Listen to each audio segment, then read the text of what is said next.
Run, Bambi Run is a brand new rock musical about Laurencia Bembenek.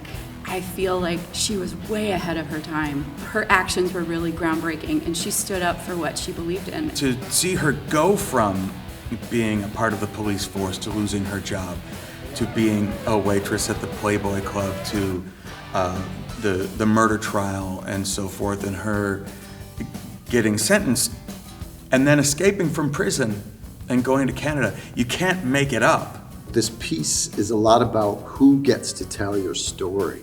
She's sort of like a canvas upon which people project. The way people do that with their favorite pop stars or movie stars, but she didn't have any say in being put in that situation. The ideas that the system paints on top of her to try to tell her who she is, calling her Playboy Bunny and all of this stuff. And I really feel like this is a story of woman versus system. Everyone can wonder, would I stand up against the system?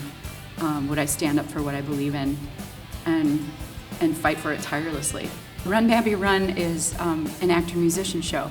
So everyone in the cast not only is acting and singing, and I believe we're dancing, we're also playing all the instruments. When our music director, Dan Kazemi, had reached out, he said, leave no stone unturned, let me know every instrument that you have and that you know. When you take like the genius, and I don't use that lightly, of Gordon Gano, of the Violent Femmes, my default goes to songs like Innocent or Guilty, We Will See.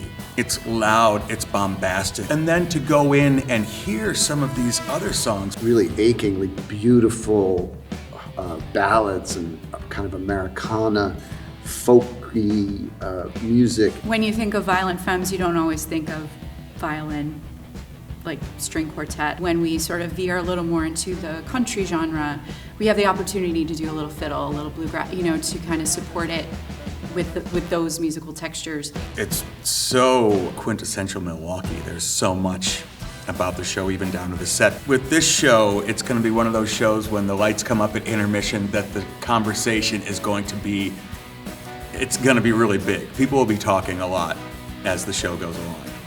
It's a story that maybe they thought they knew, and they're going to know something different.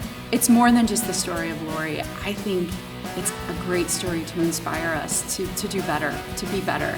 But make no mistake, it rocks.